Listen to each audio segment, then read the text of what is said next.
you saying LeBron is better than Michael Jordan? I would pick LeBron James. Narrative. He's breaking the fundamental assumptions of how basketball is played. He dominates without blazing speed, overwhelms opponents without elite vertical athleticism, and controls games without chasing the spotlight.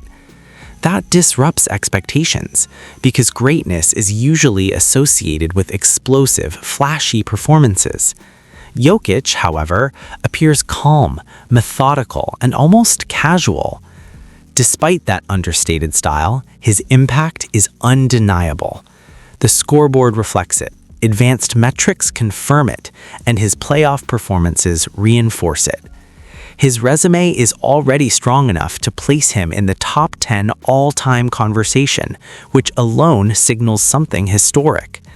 The MVP awards, consistent production, and overwhelming statistical dominance support his case year after year. Still, NBA legacy debates often come down to championships. Fair or not, rings carry enormous weight. A player can accumulate impressive stats, awards, and regular season dominance, but for many fans and former players, multiple titles serve as the Era is considered to be the golden era. This is what I don't understand about your era, right? You guys are playing with arguably the greatest player to ever play. And excuse me when I say this, but y'all treat him like he ain't nothing. After years of silence, Jordan has reportedly decided to speak out, and what he is said to have shared could completely shake the foundation of the GOAT debate. Era was the greatest. Michael Jordan was the greatest. Nobody could ever be greater than Michael Jordan, right? Okay, and then you turn around, but in your era, LeBron James sitting there, he holding every single basketball record. I mean, every single one of them.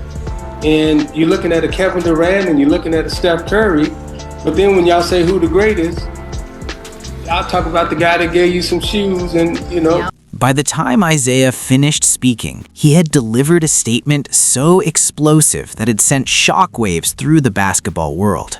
This wasn't just another hot take. He directly challenged modern players and fans, questioning why today's generation continues to idolize Michael Jordan while LeBron James is still competing in front of them. Then came the comment that truly stunned the room. And his nephew was wearing a Bulls jersey, Michael Jordan Bulls jersey. Okay. He said, "Hey, what are you doing?" "I'm in Chicago, this is my team." It's his nephew. He's not really understanding that it's the great Isiah Thomas plays in Detroit. We don't wear that. We wear this. But I'm from Chicago. I'm down with the Bull movement. Isiah was mad at that. Not to Michael personally. In his brain, every time I play against this dude, I'm gonna try to go off so my nephew sees this is. The implication was clear. In Isiah's view, Jordan's legacy is not built solely on championships and on-court dominance, but also on branding power, the Jumpman logo, the cultural machine behind it, and the idea that Jordan's commercial influence has helped shape how greatness itself is defined. Michelle Beadle pushed back, defending Jordan by pointing to nostalgia.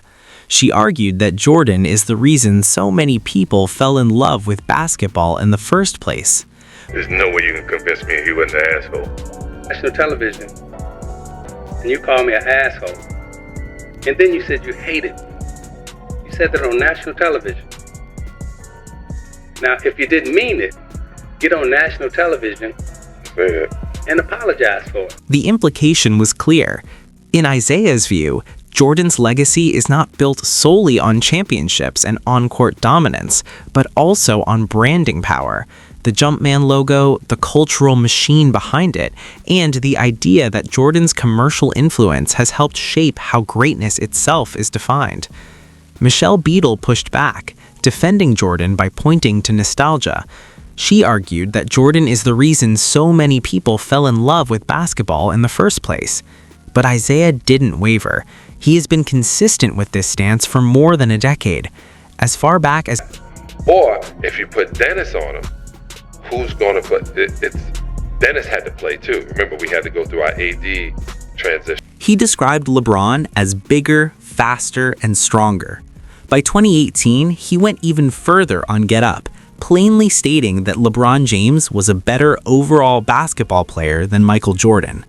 Over time, Isiah Thomas's argument has continued to evolve. At first, he focused on athleticism. Then he emphasized longevity and versatility. Now, his critique has expanded to culture. His position is no longer limited to what happens on the court. It also addresses how branding, endorsements, and corporate influence have helped I don't know what happened, but I know I didn't lead the walk-on. Well, I know it's all bullshit. That is where the history becomes important. The feud between Michael Jordan and Isiah Thomas is one of the longest and most personal rivalries in NBA history. This is not a neutral observer offering a detached opinion. It is a Hall of Famer who experienced Jordan's rise firsthand, competed against him at the highest level, and watched the league and its narratives shift over time. For Isiah, the debate has never been solely about basketball. It is also about power, recognition, and who ultimately controls the story of greatness. Now, with reports that Jordan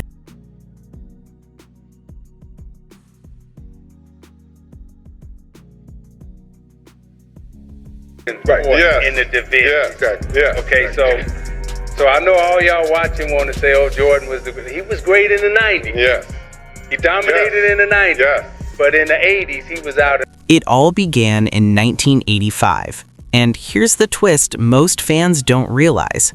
The first real clash between Isiah Thomas and Michael Jordan didn't happen in an NBA arena.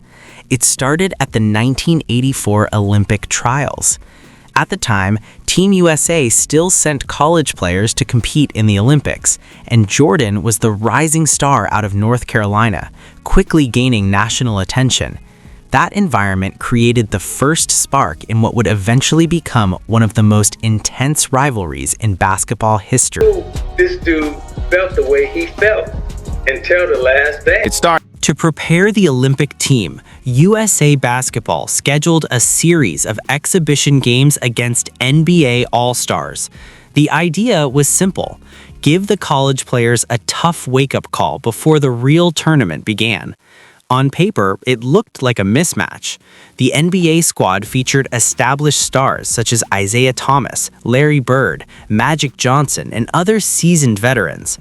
The cost significant.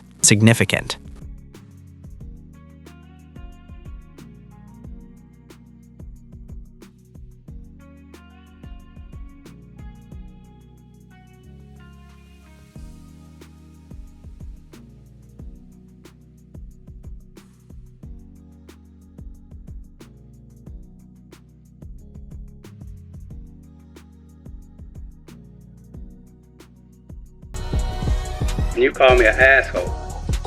And then you said you hated me. You said that on national television.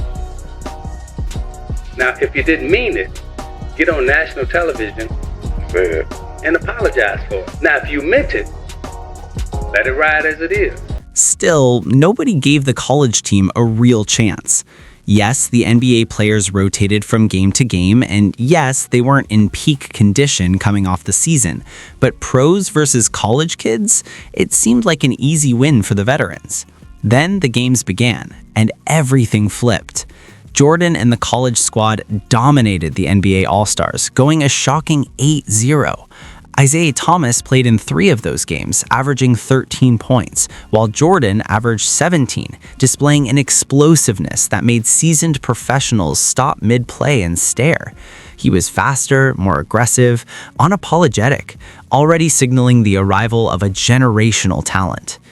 That college team would go on to win Olympic gold, blowing out opponents by an average of 32 points per game, with Jordan leading All-American scorers at 17 points per night.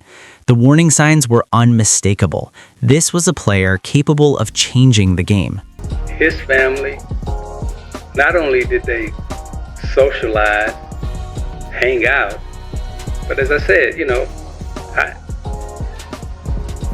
little nephew. Detroit won that first matchup, but the message was clear. This rookie wasn't normal. Isiah Thomas had the better night, putting up 35 points and 10 assists, a reminder that Jordan had not yet claimed the throne. Isiah finally earned his first win over Jordan in January 1985, but it was their next encounter that planted the real seed of animosity, the 1985 NBA All-Star Game. That night didn't just crown stars, it quietly drew battle lines, and from that moment on, the league seemed too small for both of them. By the time the Eastern Conference battles began, Michael Jordan was convinced of one thing: Isiah Thomas had disrespected him.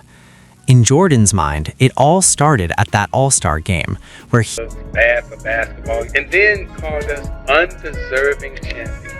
Now, we done beat the Lakers, we done beat the Celtics, we done beat y'all several times. Ain't nobody had a harder march to the NBA Finals than the Detroit Pistons. We done got cheated, we done got beat up, we have beaten the best of the best. 2 years later, Michael Jordan escalated the rivalry with a breathtaking 61-point performance against Detroit in another overtime thriller. Every regular season matchup between the Bulls and Pistons carried a personal edge, with every bucket seeming to carry intent. Yet, when it mattered most, Detroit had the upper hand. Jordan's first 3 playoff appearances against the Pistons resulted in just a single win, and by 1988, Chicago was crushed 4-1 in the second round. The heartbreak deepened in 1989 and 1990 when the Bulls reached the Eastern Conference Finals twice, only to be stopped both times by Detroit. No matter how brilliant Jordan was, the Pistons were the riddle he could not solve, and the repeated public humiliation fueled his obsession. The rivalry intensified further as Detroit didn't just defend Jordan, they targeted him.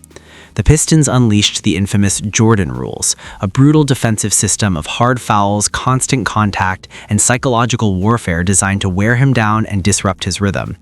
Yet, publicly, Isiah Thomas continued to praise Jordan, consistently calling him the best player in the world, even while his team delivered near-sanctioned punishment. By 1991, the balance of power shifted.